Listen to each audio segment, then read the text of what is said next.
మన తెలంగాణ రాష్ట్ర ప్రభుత్వ ముఖ్యమంత్రి గౌరవనీయులు రేవంత్ రెడ్డి గారు, అదేవిధంగా మన ఉప ముఖ్యమంత్రి బట్టి విక్రమార్క గారు తెలంగాణ రాష్ట్ర ప్రభుత్వం అభయహస్తం పేరిట మరి ప్రస్తుతం జరుగుతున్నటువంటి ప్రజాపాలన 28వ తారీఖు డిసెంబర్ నుండి రేపు 6వ తారీఖు వరకు జరుగుతున్నటువంటి ఈ ప్రజాపాలనలో ప్రజల పాలన దరఖాస్తు మహాలక్ష్మి, రైతు భరోసా, గృహజ్యోతి, ఇందిరమ్మ ఇండ్లు, చేయుత పథకముల కొరకు అని చెప్పి ఈ ఫార్మాట్ డౌన్లోడ్ కూడా చేసుకోవచ్చు. కొంతమంది మరి ఆఫీసులు కూడా పెట్టారు. ఇదంతా కూడా మరి ప్రజలు చూసి నింపి దరఖాస్తులు సబ్మిట్ చేస్తున్నారు. అయితే మా పార్టీ సీనియర్ నాయకులు వీళ్ళందరూ కూడా గ్రామాలలో తిరుగుతున్నప్పుడు వాళ్ళకు వచ్చినటువంటి ప్రజలకు వచ్చిన అనుమానాలు 1-2 ఉన్నాయి. అవి ప్రభుత్వ దృష్టికి తీసుకురావాలనుకుంటున్నాం. ఎందుకంటే మరి దీనిపైన చాలా పెద్ద ఎత్తున ప్రజలు దరఖాస్తు పెట్టుకుంటున్నారు.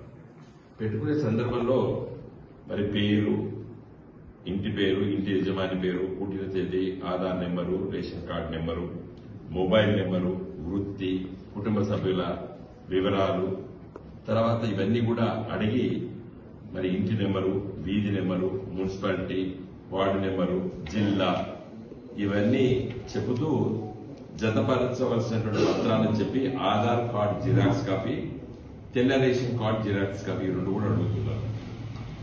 వీటికి ఏ పథకాలు ఏదైతే గ్యారంటీ పథకాలు చెప్పారో ఎన్నికల సందర్భంలో రాష్ట్ర ప్రభుత్వము వాటి గురించి కూడా రాశారు. మహాలక్ష్మి పథకము 2,500 రూపాయలు, గ్యాస్ సిలిండరు 500 రూపాయలు, రైతు భరోసా సంవత్సరానికి ఎకరానికి 15,000, తర్వాత వ్యవసాయ కూలీలకు 12,000, ఇందిరమ్మ ఇండ్లు, అమరవీరుల ఉద్యమకారులకు 250 గజాలు, ఇవన్నీ రాసి గృహజ్యోతి పథకము కరెంటు 200 యూనిట్లు, చేయుత పథకము 4,000 రూపాయల నుండి మరి దాన్ని దివ్యాంగులకి 6,000, తర్వాత మిగతా వాళ్ళకి 4,000 చొప్పున ఇవన్నీ చెప్పేసేసారు.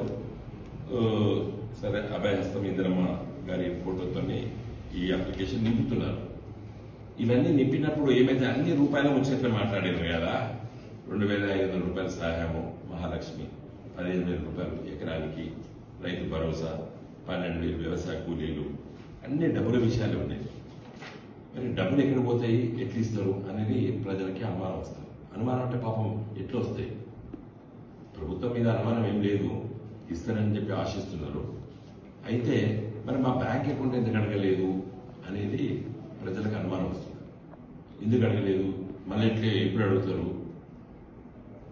చాలా మంది మా మిత్రులు ఏం చెప్తున్నారంటే జతపరచవలసినటువంటి పత్రాలు ఆధార్ కార్డు జిరాక్స్ కాపీ, తెల్ల రేషన్ కార్డు జిరాక్స్ కాపీతో పాటు వాళ్ళ బ్యాంక్ జిరాక్స్ కాపీ కూడా పెడుతున్నారు చాలా మంది.